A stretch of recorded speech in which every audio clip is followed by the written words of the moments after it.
1000, and this is practice number 1.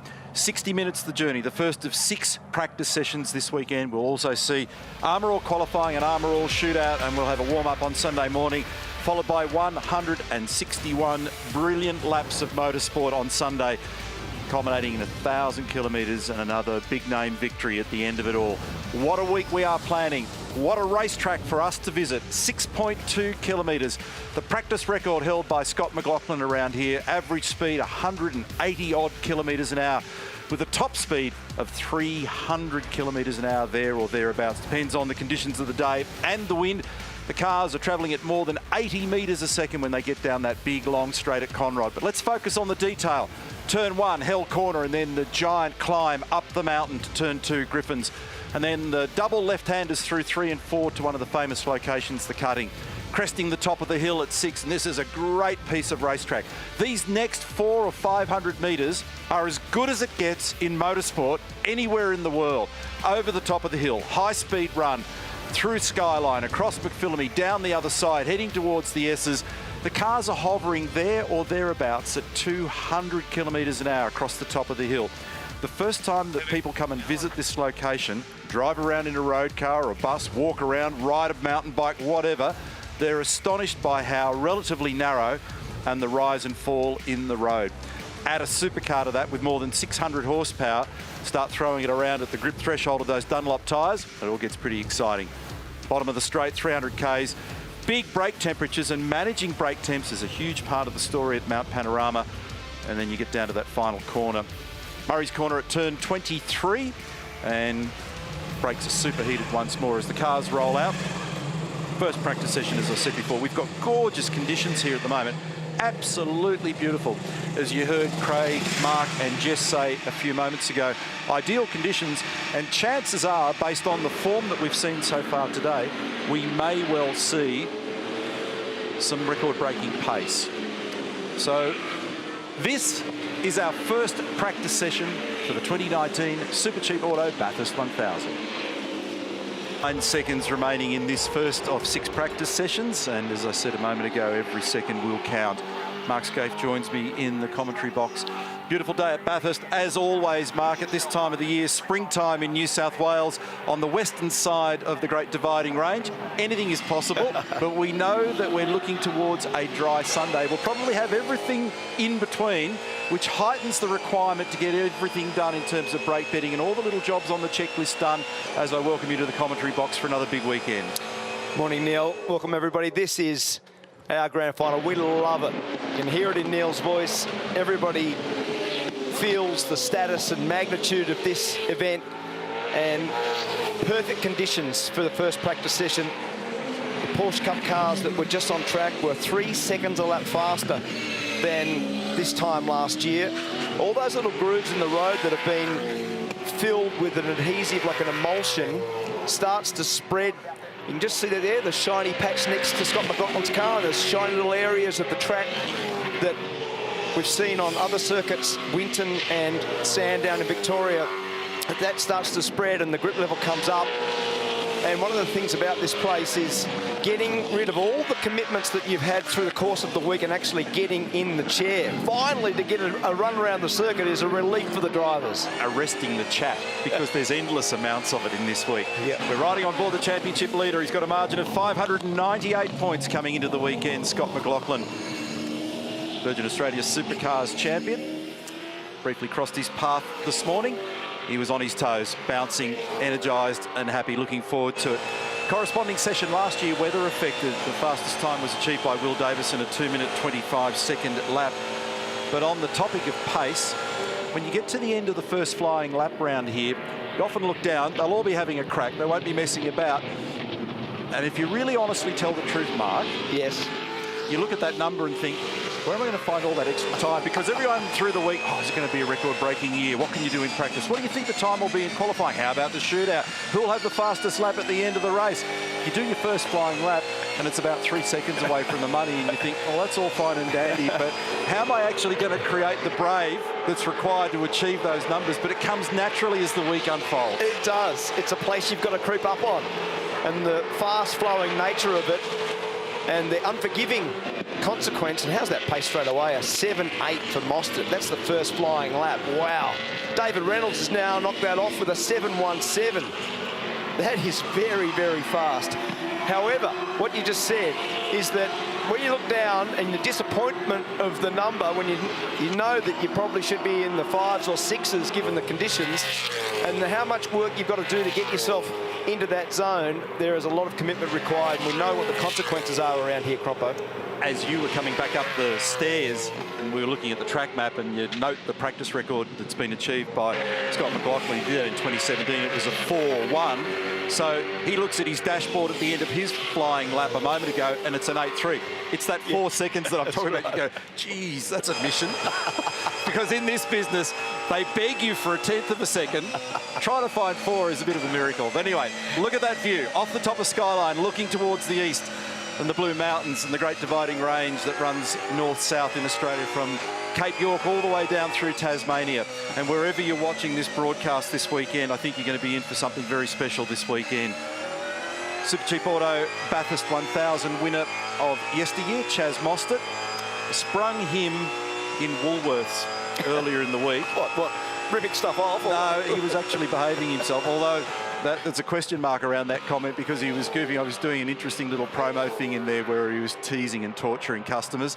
But there's been a lot of promotional activity, a lot of PR, a lot of media activity, a lot of chat in these last several days, and already a huge crowd building up here. And if you've not been to this place and you're watching somewhere around, you should be working, by the way, but so get back to it. But if you are watching this, which is entirely what you ought to be doing if you're a motor racing fan and you've not been here, seriously, jump on a Virgin aircraft or get in your car, get here this weekend. It is an extraordinary thing. It has to be on everybody's bucket list if you're a race fan. James Hinchcliffe, who's one of the wildcard operators this weekend with Alexander Rossi, he said yesterday on trackside that I've never seen the preparation and the look of a racetrack as good as this. Better than anything he's seen. Been to a pile of them around the world, had the good fortune to visit many locations, and I've been saying that for years. The quality of the finish, the safety features of our racetrack, the way in which they're organised behind the scenes, and the shout out to the many hundreds, sometimes thousands of people involved in putting these events together, from Supercars Australia, from the Bathurst Regional Council, from the Confederation of Australian Motorsport, second to none. Absolutely. It is a genuine world-class event. We're celebrating 50 years of Holden's factory involvement at Mount Panorama, and the colours on the 888 car, Jamie Whincup and Craig Lowndes. 1,154 races between those two drivers going into this weekend, Mark. Just a little bit of experience. It's a good stat. 1,154. So they've done the livery on the cars reflecting the Colin Bond Tiranas back in the day, and the cars look fantastic. So 888 have put a huge effort in, the Red Bull Holden racing team, and really kind of come up here and everybody puts their party frock on. So all the cars have got something a little bit different. You know, Rick Kelly's car looks different, the Red Bull cars look different, the Penrite cars look different. Everyone's got their dance gear on. What about you? No, standard material. Thongs, board shorts and a singlet for me. Good morning, fellas. Good morning. Hey, I reckon the speed here at the moment is incredible. The conditions absolutely perfect down here in pit lane at the moment. I'm sure it's the same all around the mountain. No cloud really around, hardly any wind. But just to give you a reference point on how fast I think things are out there at the moment, just spoke to Alistair McVeigh, engineer for Car 9, David Reynolds. Guess how old his tyres are? They are 150 k's old. They've done about 12 heat cycles. They are the warm-up tyres, and he's doing a 6.4. So I think we're in for some fairly hefty pace here early in the weekend. Very exciting. Yeah, good pickup, Greg. And if you look at Scott McLaughlin's tyres, our championship leader, who we've just seen come into the pit lane here, same thing. They've got warm-up written on the side of him. So he's knocked out a nice number. I'm interested, Neil, Mark, you say about finding that 4 seconds. It's the beautiful, unique thing about Bathurst, isn't it? Where you look at that and think, where is it going to be? There's 23 corners here. So you sort of think maybe I'll pick up 1/10 of a second at every corner.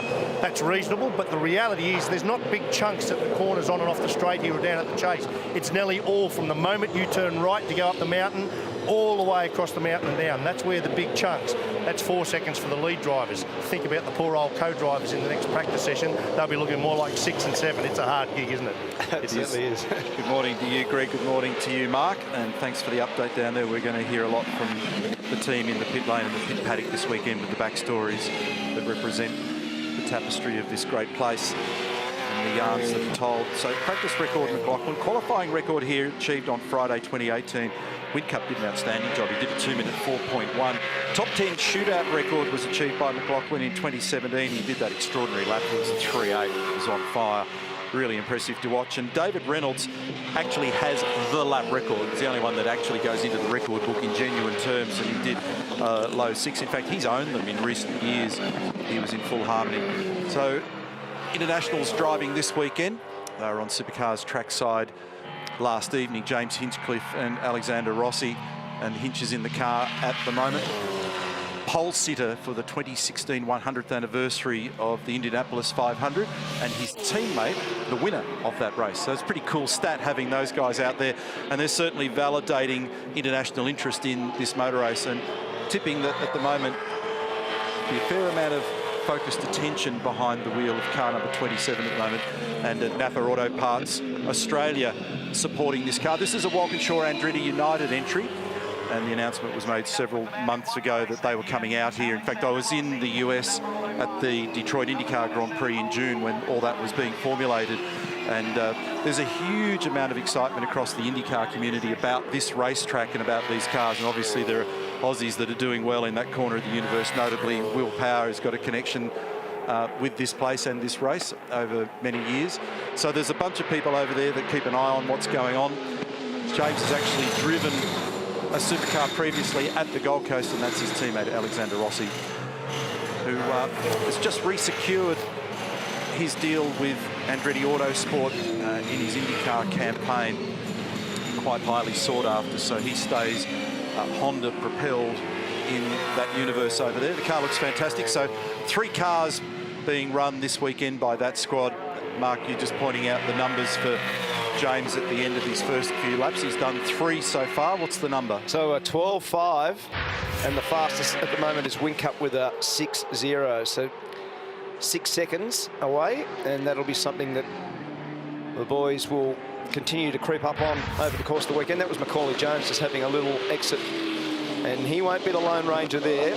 You could get a little tally going and use your gatepost method, because there'll be about 30 or 40 of those as the weekend goes on. It's happy birthday to Macca, to Macaulay Jones, a couple of days ago on Tuesday, ripe old age of 25. So he's paired up with Dean Canto, absolute opposite ends of the spectrum in experience at Mount Panorama. So for Macaulay, it's still relatively early days, and for Dino, who's been with Tickford Ford Performance Racing for many, many years, and he's actually changed squads this year, so he'll be a valuable asset in terms of knowing and understanding this place, particularly dealing with the variations in grip and the weather and all the rest of those things. So remembering, this is the first event of the Pertec Enduro Cup, the first of 3, and the significance of that statement is no Sandown as a precursor. I think that'll be a factor that we talk about a lot through this weekend as it evolves into the race, because it's going to place extreme pressure on everybody, for the teams in the bunkers below us and in the pit lane, as they do their minimum 7 stops through this race, plus whatever else happens in terms of damage or random weather intervention. And for the co-drivers, no opportunity to find stride. Yep. I think that's a really important thing. And even just being able to tidy up some of the little ergonomic things. It's all fine and dandy when you're in the factory. Oh yeah, the seat's this, the pedals are that, the steering column here, there.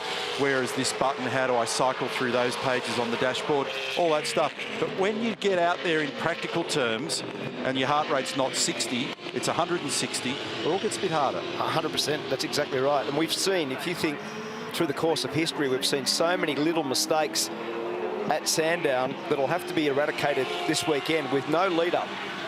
And that will be something that's going to play a big factor in this 1,000-kilometre event that we all love. Brianna, morning. Good morning, Scafie. As you've mentioned, we have 2 wildcard entries this weekend. One of those is the Kostecki cousins in the Boost Mobile entry. Youngest combination we have this weekend, just 19 and 21 years of age. Brody Kostecki in the car at the moment. He came into the garage reporting a vibration with that car. The team have had a good look around that car, checked underneath. Can't seem to find anything at the moment with the car. They've actually just put on a brand new set of tyres on that car, pushed him out to pit lane. Actually, he's just stopped in pit lane at the moment. They've got back to send him out, but he has, in fact, just stopped on pit apron at the moment. So I'll just see what's going on with that car and just make sure that everything is okay. thanks, Rihanna. The car does look really nice. It's Boost sponsored in silver livery. And normally with a vibration around here, there is nothing worse. Because of the speed and the centrifugal force, if you've got a vibration at any of the racetracks, this is the worst for it. And the quickest fix is another set of tyres. So often a set of tyres that have the wheel and tyre being balanced and put those on is the first ticket to checking out where the vibration's coming from. And there can be 100 reasons for why that vibration would occur, but wheel and tyre is the first one to grab. This is David Reynolds. Chaz Mostert has just knocked off McLaughlin. He's done a 5.8. Now, my memory, I reckon that's the fastest first session speed we've ever seen. I'll go back and look. Last year's was weather affected, but I'll check that for you. I was interested just listening in the background then to how far David was able to get around the corner, committed to the throttle in car number 9. So they've rewrapped the Penrite cars this weekend. Presentation looks a little different. And remember, 5.8 was the number, by the way, that he's just achieved. 2-minute 5.8. He's got 5/100ths of a second over Chaz Mostert. Betty Clemenco, team owner, watching in the garage. Remember the heartbreak for David here last year. Extraordinary performance, great pace, pole position. Led 112 laps that car last year. And we're watching James Courtney here on the climb out of a cutting, heading up towards the medal grate. Love this bit of road here where you grab 4th gear, plunge down the other side, drop it, bomb it into that grate on the right-hand side. You literally drag the mirror on the concrete wall over the top at McPhillamy. The car teeters, wants to jump sideways. You can't see where you're going over the top at Skyline. Ultimately got to find 2nd gear when you get down here to the dipper. Leaps onto 2 wheels, skates out the other side. 3rd gear on the run down towards Forest Elbow, and then back to 2nd gear.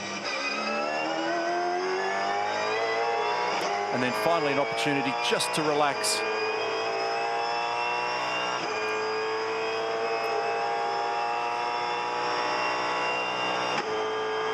Sixth gear over the crest and just on 300 kilometres an hour, depending on the wind direction. He's rolled out of the throttle a bit early down there.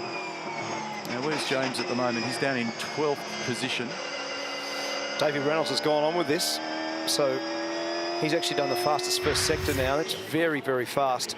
We just checked those numbers for you, and the fastest first session ever was a 5.9 with Wing Cup. I think it was 2016. So yes, we're already seeing the fastest speeds ever at Mount Panorama in our opening practice session.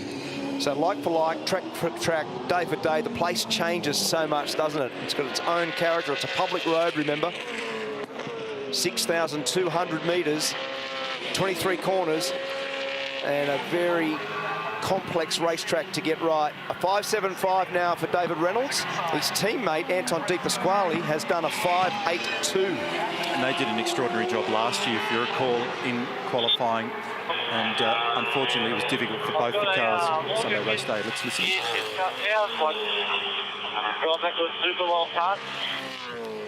I couldn't get that. No. Alison McBain in the background. Pairing up again with Luke Gilden in car number 9. Lukey's had 19 starts, Mount Panorama, and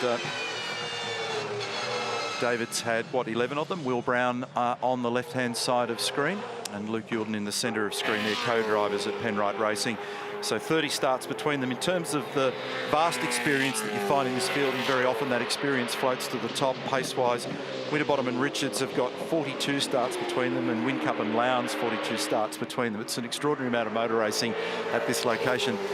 And Kostecki brothers racing this weekend, but being driven by Kostecki cousins. So we need to make that distinction. And the boys have done a beautiful job turning around this car. They've both got a vast amount of Super 2 experience. They've both had experience at this location, and a big weekend for them as wild cards. They've been putting a lot of effort in. Saw them in Queensland a few weeks ago in preparation. So just the background work involved in prepping the car, gearing up for all of the stuff that's got to go on in pit lane, getting crewing right, getting all the elements together. It's a really big deal. So congratulations to them, and great support coming from Boost.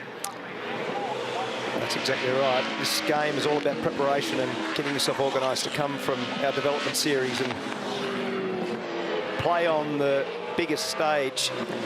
It takes a lot of commitment, and these young men this weekend are in for a big assignment, because when you look at their lap time at the moment, they're done a 2:24, so that's not really indicative at this stage.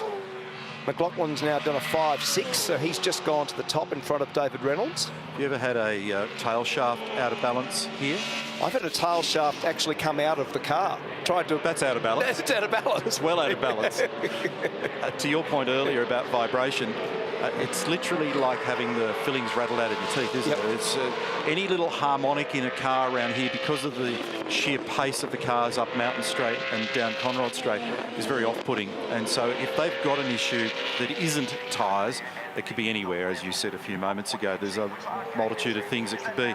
But that's probably the next thing you look at. It only has to be out by a few grams. It only has to be a tiny little bit out in terms of balance. But it has a profound effect in the saddle. Car number 6 on screen. You obviously have. You obviously have, yeah. And they heard about it on the radio. On the radio. Yeah. You know what, I reckon Cam Waters with Michael Caruso is a combination worth keeping in the background of your thinking, because they're two young guys, they go well. Caruso out of the main game for the first time, has done some miles through the course of this year. Cam Waters continues to improve, and the Tickford cars at Pukekohe had absolutely made a gain. That was the first time the indications were that all of the Tickford cars were right up there with McLaughlin in terms of pace. So their combinations, if you think about Mostert and Moffat, that's a very strong combo. The Davison brothers, that's a strong combo. And as I said, Cam Waters with Michael Caruso shapes up as a real contender.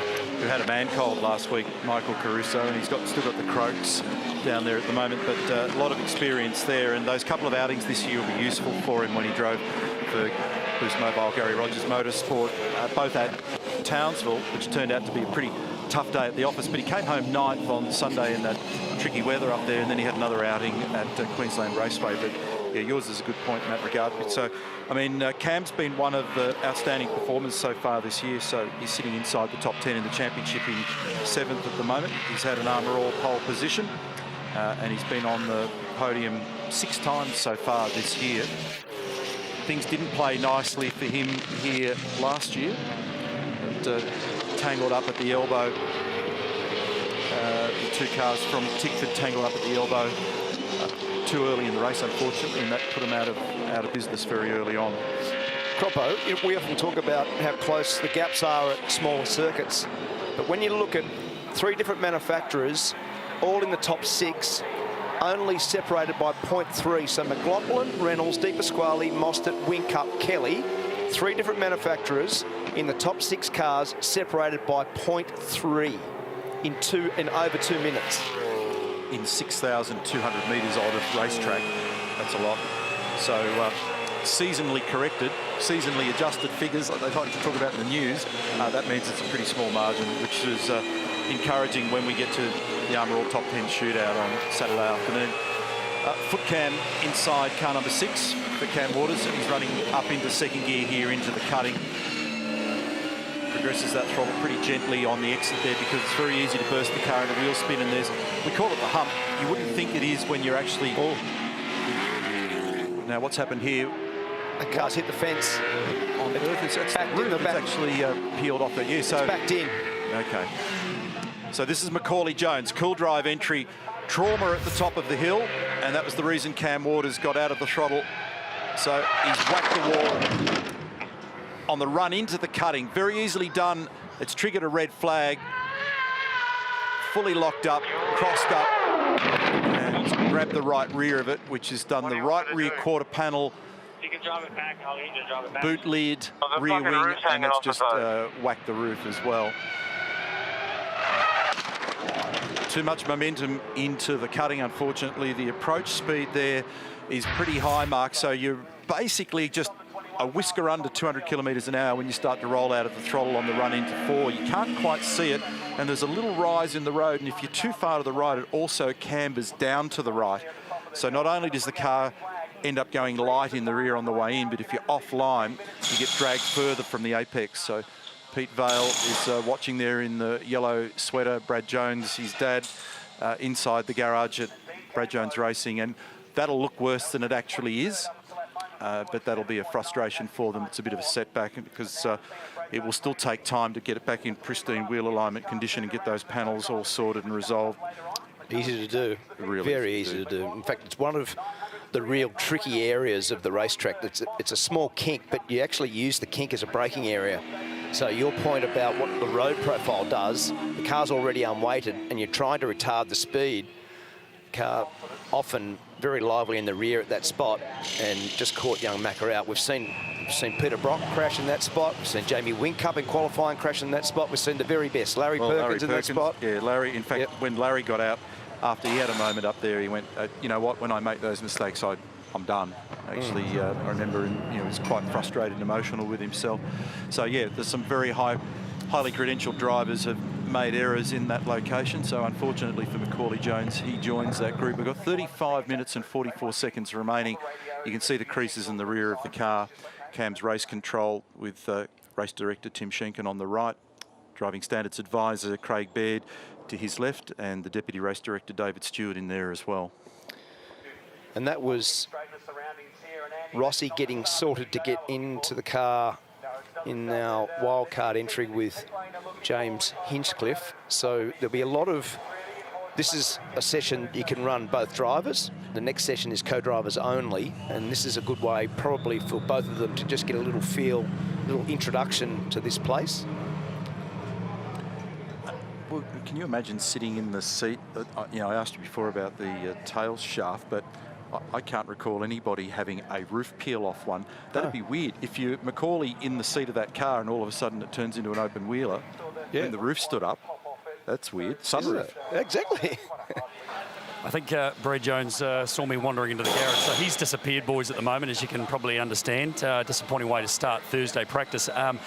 Just spoke to Julian Sano, and he actually showed me the data on the screen compared to the previous lap, and it does look like Macaulay has gone into turn 3 quite a lot faster than what he did the lap before. So the data is pretty visual, and he's just looks like he's misjudged a little bit this early on in the piece and tried to go through there just, well, it's not a fraction actually, it's quite a substantial amount too quick. So lost the rear, and then you saw what happened from there. So yeah, pretty disappointing start. Hopefully they'll get that car back here soon and get stuck into it, but clearly a fairly large amount of damage. I'll find Brad if I can at some stage. Thanks for the update, Greg. Macaulay was the Bathurst 250 winner on the Saturday in the Dunlop Super 2 race in 2017. Here's the replay of while we have the red flag. So this is arriving at turn 4, the cutting, 1 in 6 gradient coming out the other side.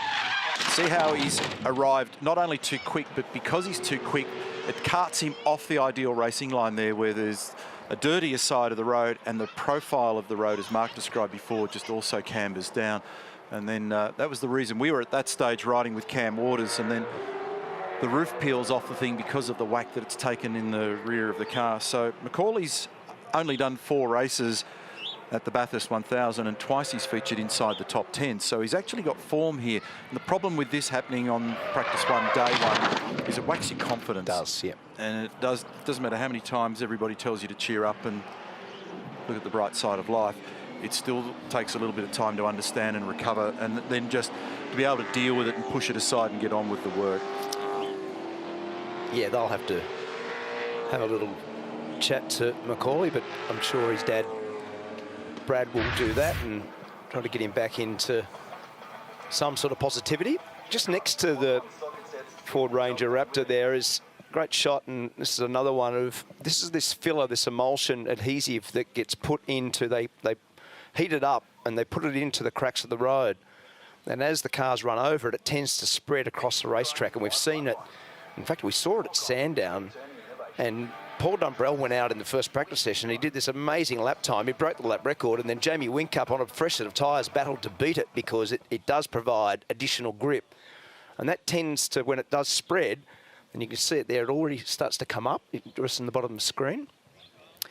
So that will be one of the reasons for the pace. So not only are the cars performing very well, but the track conditions this morning very nice with the Porsche Carrera Cup running before us. We know the Michelin tyre that they use tends to work well for our Dunlop tyre when we put our cars out after them. And you verified a few moments ago, didn't you, that in terms of practice pace, this is right on it? This is the fastest ever first session. Yep.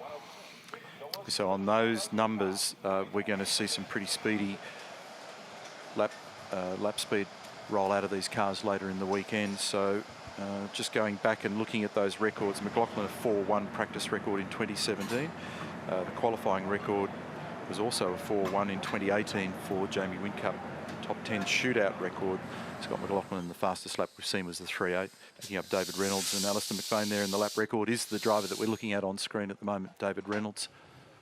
So 26 cars, the regular 24-car field from the Virgin Australia Supercars Championship, plus the additional wildcards, the Canadian and American entry, car number 27 for Napa Parts Australia, Walkinshaw Andretti United entry, and the Kostecki Brothers Racing entry, making it 26. Fabian Coulthard looking at data in car 12, and just outside the door, his co-driver, Tony D'Alberto. And Fabian had that huge moment here quite a few years ago now, down in the chase. Yeah. And that was early in the race. And one of the great tales was him just stepping out there completely unaffected from that, but the car looked pretty second-hand. Let's get back into the lane with Greg. Boys, you're just talking about the speed. Fastest ever first session, Dave Reynolds. Tell us how the track feels. I mean, they sit in P2, only a tenth or so behind the fastest lap at the moment, but times are falling pretty quickly. Yeah, mate, just getting back up to speed to everything. For me, it actually doesn't feel as good as it did last year. I think I felt like I had... I think it was wet last year, first session, bro. Yeah, I know, but I just remember this time last year having more grip underneath my car, but my car's a little bit sketchy. I'm super nervous, and yeah, I'm a little bit... I just get pissed off the first session. You want to get back out there and just calm down? Well, yeah, and I just want my car to be good again, like, you know, because things are changing in the category, and we've got to make it more grip again. Well, I think it's going pretty good at the moment. Hey, you did have a little problem there though on that last run. Tell us about that. Which one? With the gear shift. Oh yeah. I had an extra long gear cut, so the time between each gears was a bit longer, and I was reading the wrong gear number on my dash, so they're just fixing it now. All good, you think? Yeah, mate. All sorted. All no dramas. Get back out there. Thanks, man. So enormous number of people have come up and camped from very early this week. Some of them even back last week, and this extraordinary spectrum of camping quality going on around here as well. Been a pretty lively start to proceedings already here this weekend. Practice started with the Toyota 86s back at 7:20, I think it was, this morning. Roger Largo came unglued in the Carrera Cup entry. Anytime you meet concrete at the top of the hill on the run to the dipper like that, that's ugly. It's going to take a fair bit of resurrection.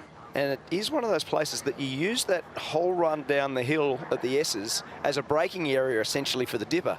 I know that sounds weird, but you arrive over Brock Skyline in our cars at roughly 230k, and then you're slowing the car all the way down the hill.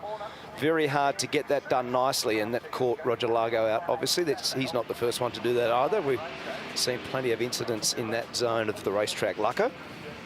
Chaz Mostert down here, position 4 currently, mate, already into the 5s. That's a fast session out of the box, eh? Yeah, it's us drivers out there earning our keep there this morning. It's pretty loose track. I don't think there's been many classes run around this morning, or the track doesn't have much grip. So I'm hoping over the weekend it grips up a bit more. But yeah, look, the car hasn't rolled out too bad. We've got a little bit of work to do, but I mean, I could see this is in this session would be hard to keep it off the walls. From a personal point of view, Chaz, from a human point of view, all the anticipation, all the build, must be just great to get in the car and knock out that few first half dozen laps. Yeah, look, I'd love every single lap you get to do at this place. It doesn't matter if it's sliding around, it's always a challenge, or it's grippy as. But yeah, look, we're absolutely living the dream out here. We're getting to drive one of the best tracks around the world, and yeah, look, we're like spoiled kids at Christmas. So look, we'll get out there, we'll keep trying to make the car a bit better, and I'm just enjoying every lap this year. Thanks, pal. Good luck. Scotty Mac, Chaz just said you're like spoiled kids at Christmas getting back out on this racetrack. How does it feel, mate? You're 20-odd minutes into the first session. How's the nerves? How's the feeling? You're always pretty nervous for the session, but yeah, look, the track's so cool, and I'm like, yeah, I said to the boys I come in on, just this track is so good.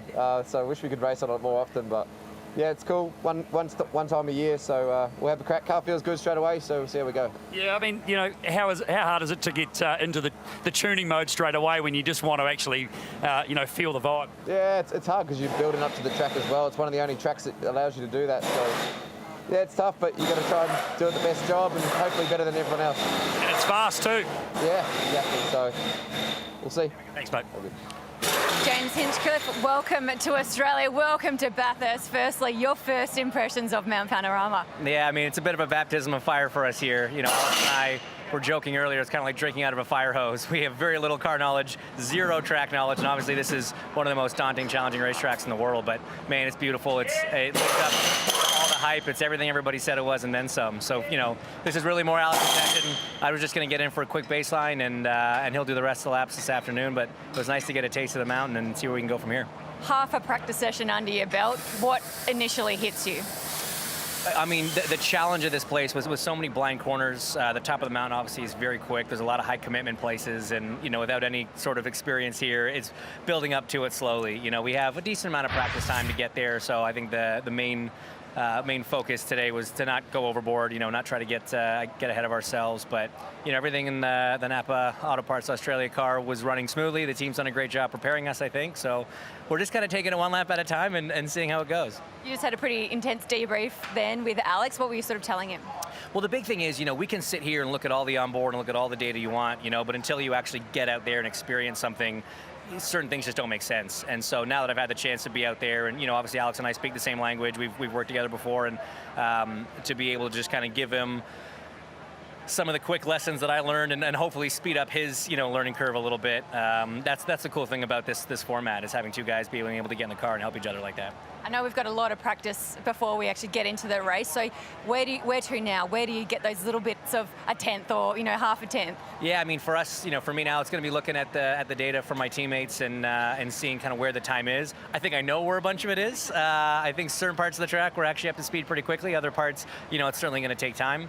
Obviously, we're going to not tune too much on the car at this point. The real effort is getting Alex and I up to speed. So looking at teammates' data and just kind of figuring out where we need to push it a little more, be a little braver, then go from there. Thanks for your insights. Of course, thanks very much. James Hinchcliffe, Canadian driver, who joins us this weekend. Second time we've seen him in a supercar. He was at the Gold Coast several years ago. We're only a few seconds away now from getting this session back underway. Unfortunately, that's the damaged car of Macaulay Jones with the back end all torn up after clouding the concrete wall and the run into the cutting. It looks worse than it is, but imagine they'll be able to turn it around, getting it ready for the second practice session, but it's just a distraction for both driver and team, unfortunately. Some good quotes coming from James Hinchcliffe there, Mark. Yeah, I love that one. It's like drinking out of a fire hose. It's good, isn't it? That's about the task. It's very difficult, and just to keep you up to speed, he ended up doing an 11.1, but the problem is, although we reported about 6 seconds away from the fastest car, as he's got faster, so have the rest. So McLaughlin with a 5.6, currently the fastest car. The top 6 separated by 0.3, all 3 brands. And James Hinchcliffe is 5.5 seconds away from Scott McLaughlin.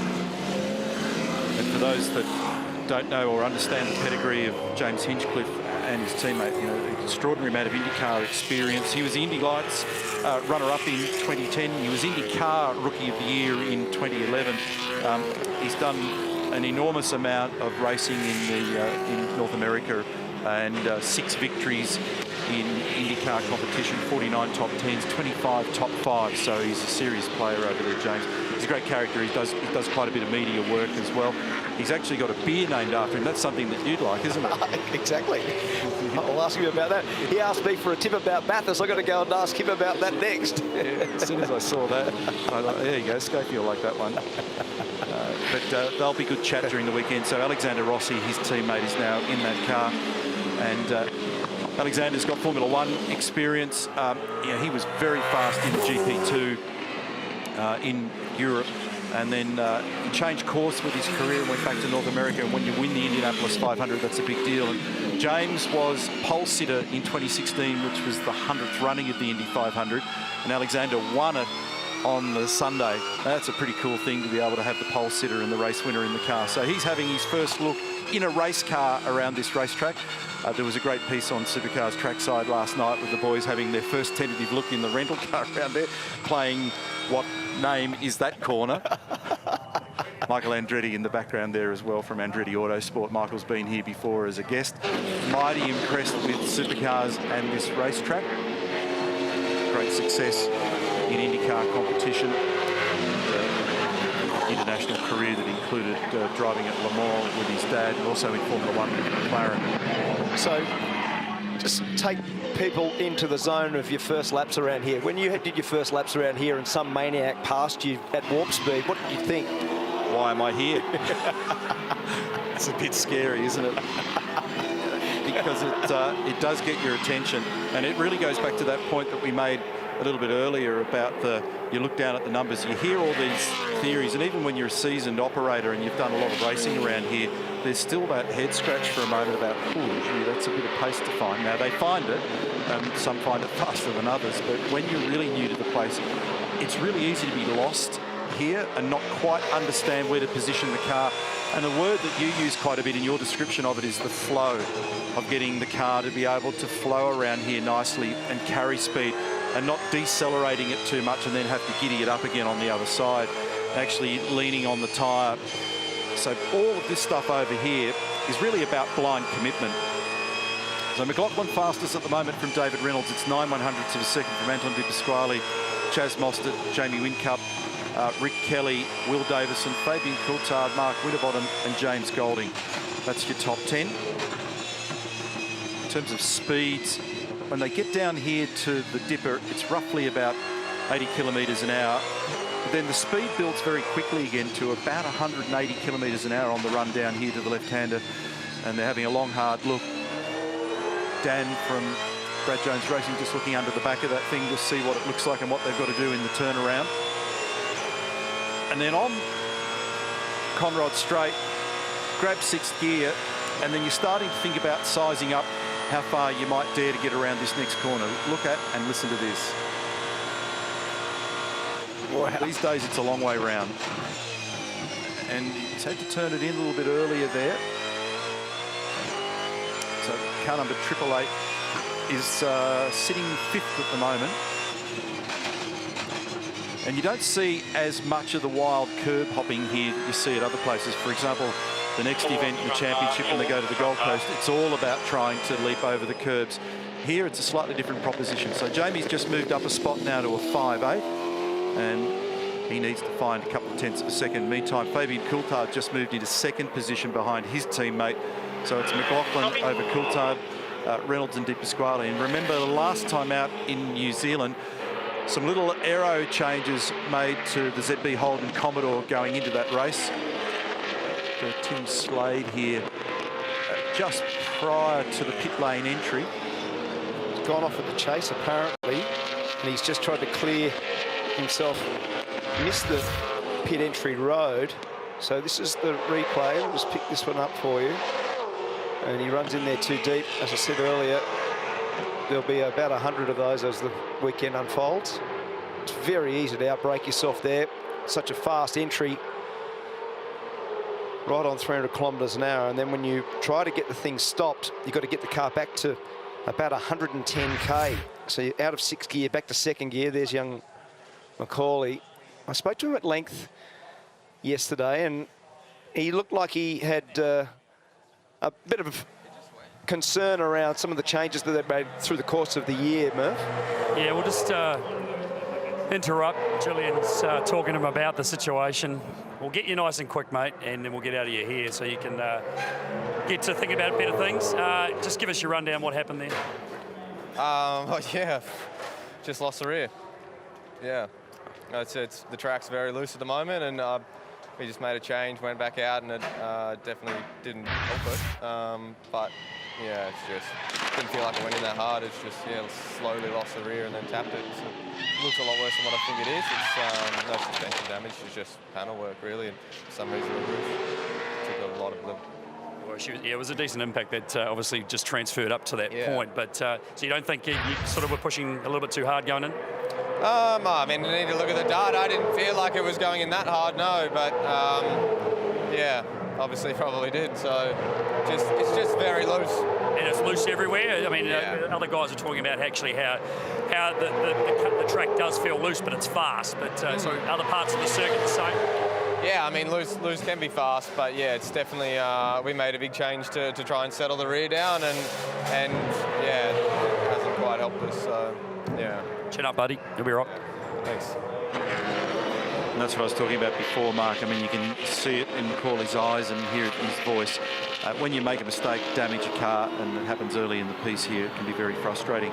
Last time out for Simona Di Silvestro in New Zealand, great result. Came home in 7th on Sunday when we were at Pukekohe, just outside Auckland.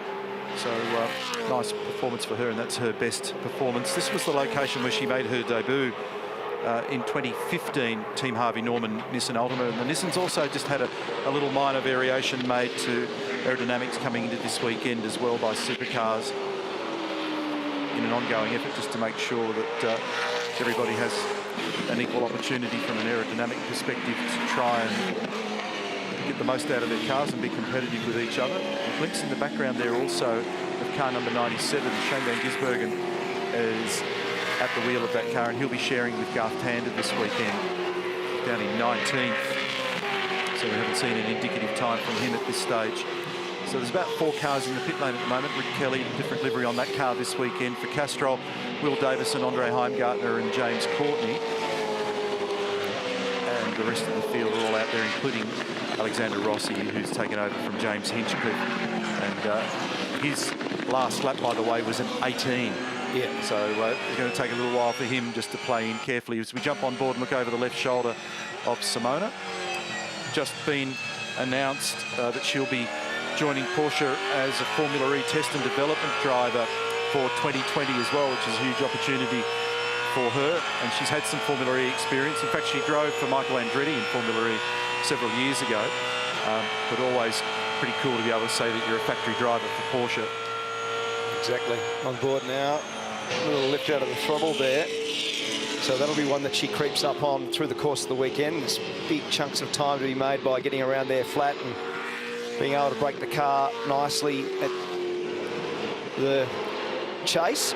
And she's probably backed it off because she was coming in. So that's the reason for getting out of the throttle there. She would normally be flat around that right-hander. She's no stranger to quick corners. She's had 5 Indy 500 starts, so exactly. She's okay with quick corners.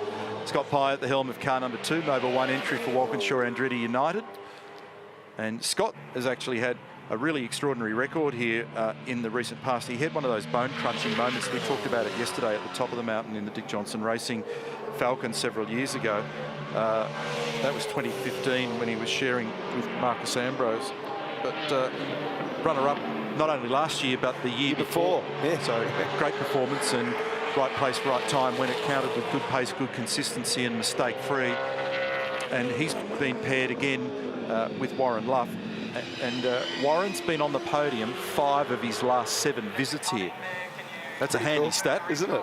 So those guys, so both Scott Pye and Warren Luff, they've got real form on the board here. And I think one of the things that happens, this has been a real battle for this team with consistency. There are some tracks they go to where things have not been what they've wanted. They've been struggling to find the sweet spot from a setup viewpoint. But this is a racetrack that they typically do okay at. And whatever it is in the quirk of the shape of this place, the grip level that this surface offers, and the matching of the Dunlop harder of the 2 tyres that they run here, just tends to change the spectrum of pace across the field, where in the recent past we've seen very definitely a Dick Johnson Racing Team Penske 888 battle with occasional interlopers, including Tickford and Erebus. Here, I reckon the group of lead cars expands. It does. You know, so I reckon that turns into more like 5 or 6 genuine contenders here. Something in the quirk of the racetrack that does it, and those guys are certainly part of that group. No doubt. Well, their engine pace is really good and has been for many years. Their fuel economy is good. And the good thing about car 2 is they've got Rob Starr back on that car again, and he's had great history here with the Holden Racing team in many years. So that guidance from Rob's perspective with Warren Luff and Scott Pye will be ultra important as the race unfolds on Sunday. Jonathan Webb together with Jack LeBrock in car number 19, the truck assist ZB Commodore, and the announcement yesterday that Techno will be relocating for a new project, Team Sydney, to be based at Sydney Motorsport Park. And a lot of very hard work's been done by Supercars Chief Executive Sean Seamer, New South Wales Government, Australian Racing Drivers Club, and a whole bunch of people working hard on the notion of resurrecting Sydney race teams. You said yesterday on the program that Sydney was once the mecca of Australian motorsport. We had 3 racetracks in the precinct. There was a lot went on, not only in touring car racing, but a spectrum of race cars. That's diminished over the years, so that's now going to be corrected. There's going to be some focus put back on Sydney. We're looking forward to going back to Sydney Motorsport Park next year under lights, permanent lights, and the New South Wales government have made a very big investment out there, so that's going to be a great news story. Absolutely, and James Courtney will be, it was announced yesterday, one of their drivers. So, boy from Penrith goes back to Western Sydney. Yeah, and he said to me a couple of weeks ago, just prior to the New Zealand round, when the announcement was made that he was leaving this team, that it wouldn't be long before we found out what his plans were going to be. So they were revealed yesterday. So James, you know, who not very long ago was one of the junior drivers in the field, is now of the permanent runners in the field. He's the eldest statesman and vastly experienced. And they're on the scout now for a junior teammate to join him for 2020. Mark Larkham. So one of the very first driver changes of the weekend, Fabian Coulthard out of his car, mate, and what a great start. Position 2, a 2:05.2 out of the box, mate. You must be pretty pleased with where you're at. Early days, I know, but it's a nice start. Yeah, it is a great start. So it's nice to roll the car out and be somewhere close. So, yeah, like I say, long way to go, but, you know, so far so good. You've been here enough times, mate. Just give us a sense of the mood of the event, the circuit, the pace. I mean, it's going to be hot this year. I mean, a hot pace, I mean. Just having this first session out of the way, you got a sense of all of that? You do. It's, you know, you put a lot of apprehension on this event, and, you know, you come here, are we going to be good enough? You know, is the car going to be good? Are we going to be fast enough and things like that? But to actually finally get out there and drive the track, get a bit of a sense and an understanding of how the car is, it's good for your confidence. So it's a great event. We love coming back to Bathurst. It's you know, it's a real carnival atmosphere. We've got a massive crowd here already, so it's going to be a good event. Very quickly, mate, what'd you say to Tony before he got in the car? Enjoy it. You know, get out there and just have a feel and have some fun. As a combination, they came home in 3rd position in 2017 and got on the podium for the first time for Fabian, and podium for this man on screen, for Tony D'Alberto. And they've got a lot of experience between them. It's a combination of 29 starts, and they're well matched. They get on well. There's continuity in those pairings. I mean, on that topic, we'll see what happens with James down the bottom here. Gets through on his Alexander Rossi, his teammate's car, without any problem down the inside. But you just want to make sure that you're well up the inside with somebody that's still learning the track to make sure that he doesn't turn down on him. Appliances Online also supporting that car this weekend of James Courtney. Driver combo-wise, Mark, 11 of them represent continuity year on year, therefore 15 new combinations. That's a very high ratio of changes. Love the super slow-mo at the top, particularly where the cars bottom out.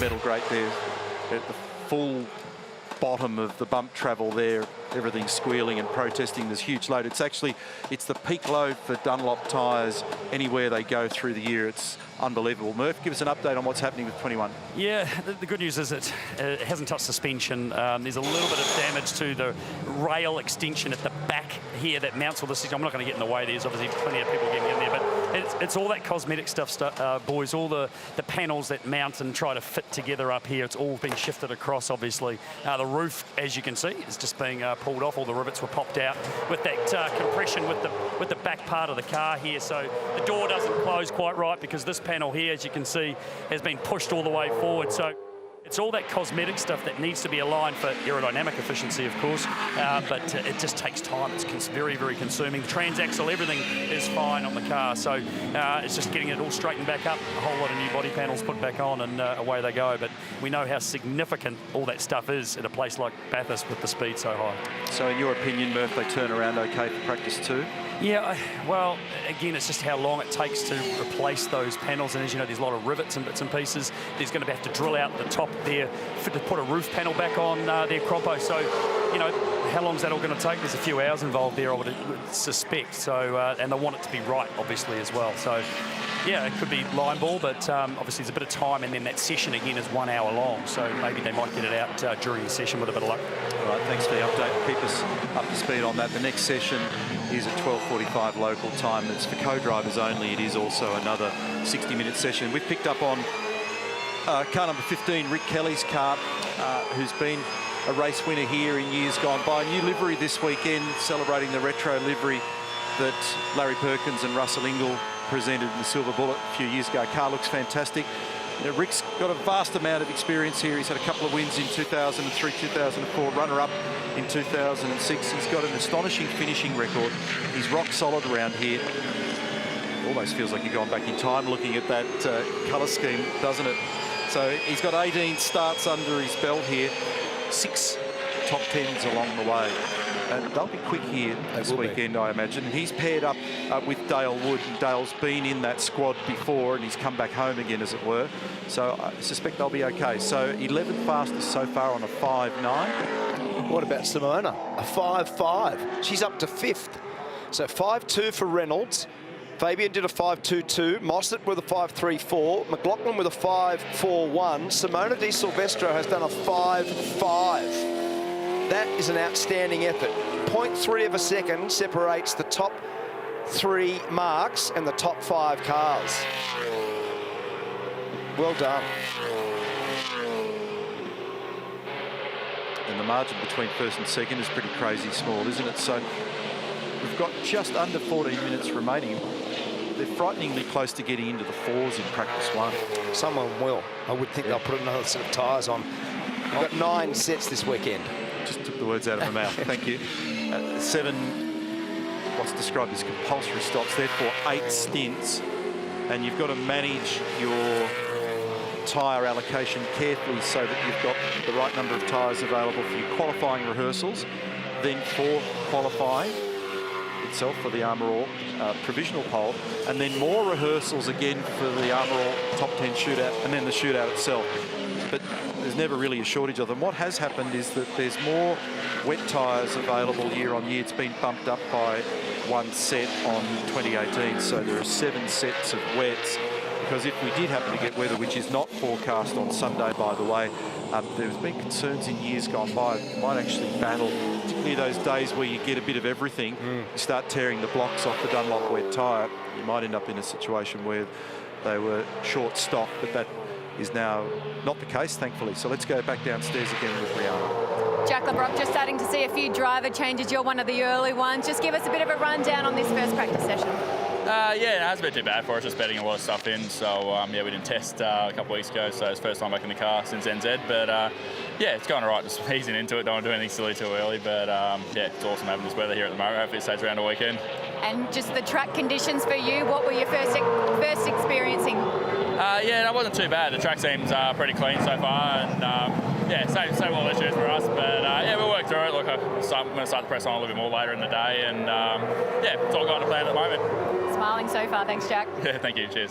And along with those 9 sets of new Dunlop soft tyres for the weekend, these 20 pre-marked tyres. I just wanted to check with Simona Di Silvestro's team down there and what she was on for that run. So, guys, they were from Phillip Island, way back in April or May, and they've done 15K. So, you know, not high on Ks, but certainly an old set of tyres. Well, and Murph, I've never had a good set of tyres after Phillip Island ever. Yeah, so they may have just done qualifying scape here or something like that, but still, I mean, they've been sitting around for a very long time, so they're not fantastic. Yeah, no, could have been Barbagallo. 15K Barbagallo's lead like dog years. That's right. Back on board here, car number 78, Team Harvey Norman, Simona Di Silvestro, as Mark pointed out a moment ago. Very good time at 5.5, and off the back of that great result in New Zealand, and what was 5th has turned into 6th, but any time you rip into a 5 around here, that's super speedy. Good job. So she's only 3/10 away from the best number that we've seen in this practice session so far, and that's a 5.2 by David Reynolds. David just loves this place, and in fact, I don't think there's a driver out there that doesn't, so that's not new news. But the way in which he acclimatises here, knows exactly what he wants from the car, and then gets on with the job of tweaking and tuning to get it exactly in the spot that he's looking for. Pretty impressive. To come back year on year and keep on punching out fast numbers. I mean, he's basically, other than the cramp, he's picked up where he left off. Totally. You know, that was a blot, but the rest of the speed, they were in a commanding position last year. Well, they were absolutely on course to win, and their car pace was the best. That dehydration and finally cramping that Dave experienced was so severe that they had to drag him out of the car and he could hardly stand up. He was totally fatigued. In fact, he's got hydration specialist Phil Rankin here this weekend to work with him and the rest of the drivers in terms of their preparation, and I'm sure that when I spoke to Dave about it, I said, mate, you have to say no more often. So all the requests for appearances, all the things that tax you before the event, very hard word that no, Neil, but it's a pretty good one. Yeah, and as much as we love to interact with the drivers and celebrate what they've done in race cars and what they're doing and their personalities, it's a serious business. We laugh and joke about it a lot, but it's a serious business. And trying to be athletically effective in these cars is not to be taken lightly, which we found out last year.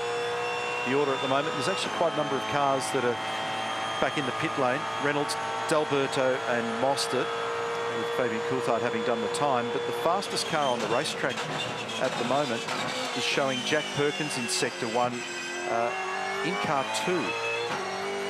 So they must have them cross-ended to be able to shuffle them around. But we'll come back to that and verify it. This is car number 34 on screen here at the moment, Gary Rogers Motorsport Boost Mobile, and showing in the car at the moment in 16th position is Richard Muscat.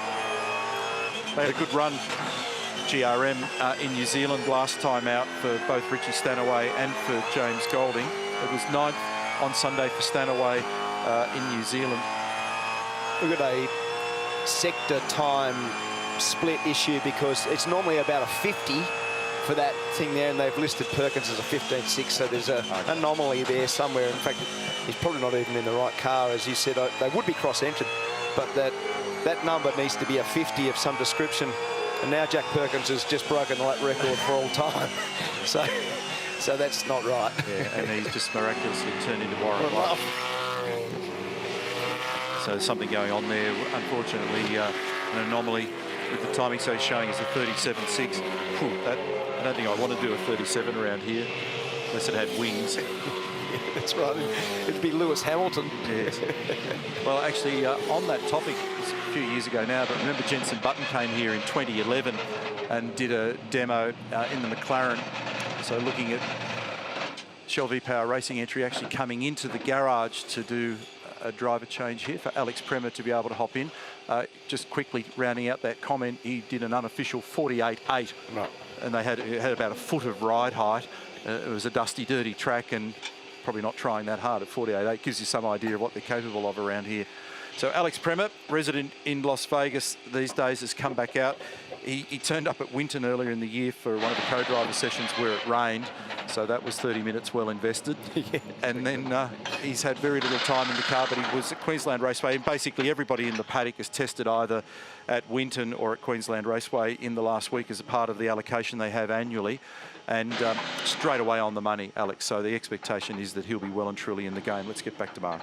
So, Neil, as a few of those drivers jump in the cars, the co-drivers, welcome down to the tech centre. Here it is, Hino Hub. We've got an actual race car, Rick Kelly's actual car in here. You're going to see a lot of this weekend. Me smelling that 650 horsepower coming out of that beautiful Commodore donk right there. But what I want to show you, Macaulay Jones punching it into the wall there. You heard Murph talking about the damage. If I grab my little scope here, Lycoscope they call this, I'll just show you what we're talking about. Now, if you can take that shot in the back there, and you can see there, all of this bracing is really just for holding all of this panel work. It's all quite superficial. Now, while that largely mimics the shape of the actual race car, it's actually really quite flimsy. In here, no longer the fuel cell, that is forward of the rear axle, which is really good. Now, while I've got you there, just come back to me, come with me under here for a sec.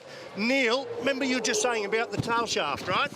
So, hang on. Suck it in, Larko. Yeah, there I am, right, you under here with me? I can't see. But remember the tail shaft once upon a time used to be a tube, a big round tube that used to vibrate. We had all sorts of dramas. Look up there now. Can you see that? Yep. I'm under here, mate. I'm in the game. There I am. I'm in the game. There's the tail shaft. It's actually more like, you know, an axle shaft, if you like, a drive shaft. Tubing coming all the way back, followed all the way back through the car. Can you see that? Sure you can. All the way to the back, and there's the transaxle, so the gearbox and diff up the back, and there I am, still under here. Drag him out.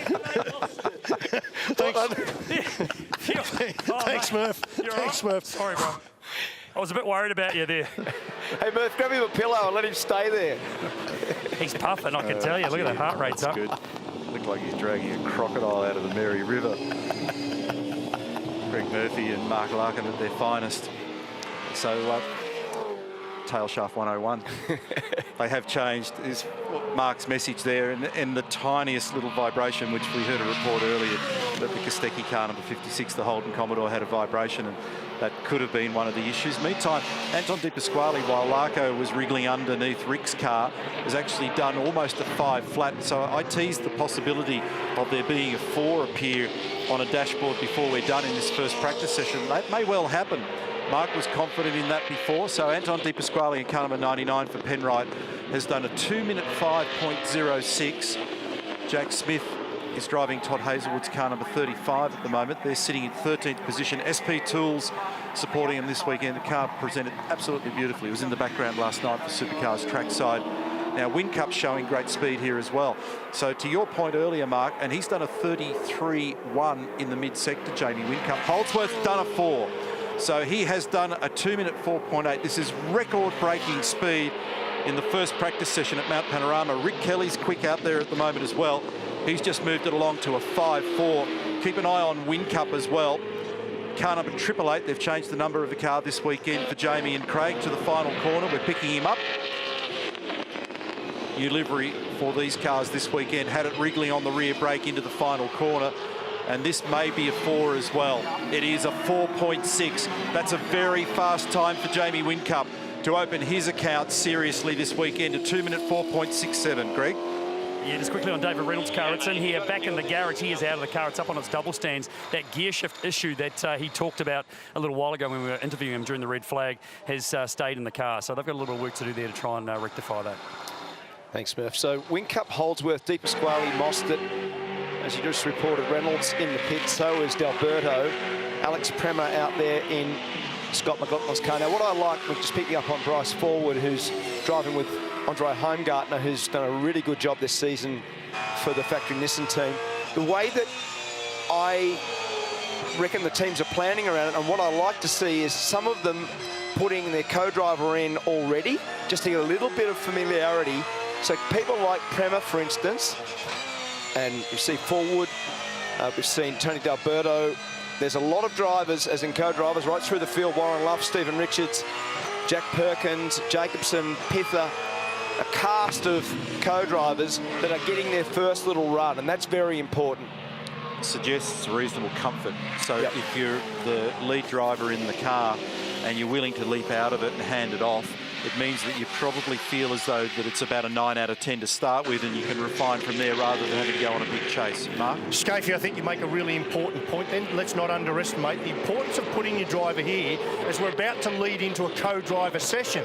And if you can gain confidence by being on your game at the start of that session, during that session, confidence is everything at Bathurst. Yeah, 100%. Exactly right. And what it does is it validates your feel. So these comments now are really important. So Fabian will be reporting something, and then D'Alberto will be commenting on that. His feedback is crucial. And they're talking to Mark Fenning, the engineer for car number 12. And just Tony's language there, you know, he's talking about the way in which the car bottoms out somewhere, the way it reacts to bumps. Talking about over the top of the hill, no doubt. In the middle of the next one, you want to, but it's... But it doesn't actually always feel like the rear is fully there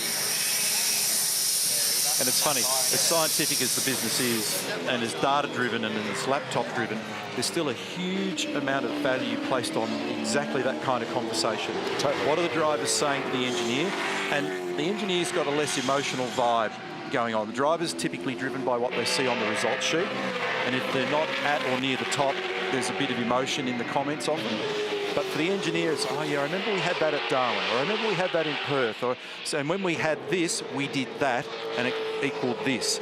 That's what Mark Fenning will be looking for in that conversation. 30 seconds. Race director from Cam's Race Control, Tim Schenken, calls where we're at in the session with 30 seconds remaining. Whincup, Holdsworth, De Pasquale, fastest three are all back in the pit lane. Mostert still active on the racetrack.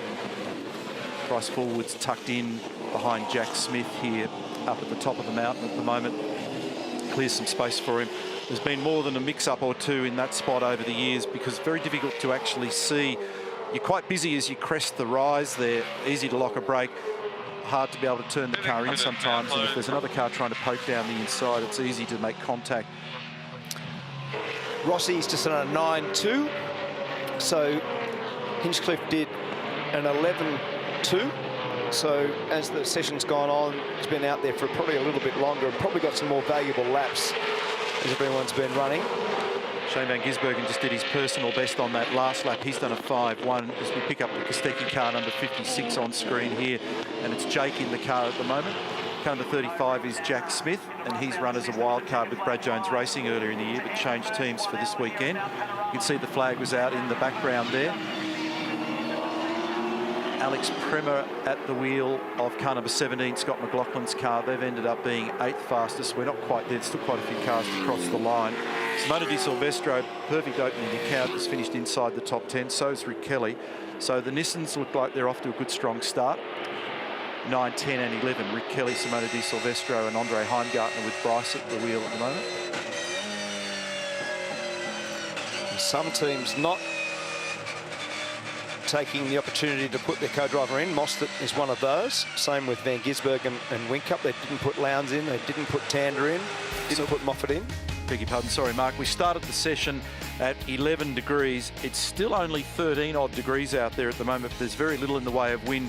The conditions ideal to be able to produce the numbers that you can see there on screen. So for Jamie Whincup, record-breaking pace, a 2-minute 4.67, home by nearly 0.2 of a second over Lee Holdsworth and Anton De Pasquale, Chaz Mostert, Shane Van Gisbergen, Reynolds, Scott McLaughlin, Tony D'Alberto. Scott McLaughlin with Alex Premer, Tony D'Alberto with Fabian Coulthard, Rick Kelly in position 9, Simona Di Silvestro in 10th position. Quite a few of the teams opting to put their co-drivers in, and the take from that session, incredibly fast. A little bit of temperature variation across the 1 hour by about 2 degrees. Trouble for Macaulay Jones up at turn 4, and a gear sensor issue with car number 9 for David Reynolds.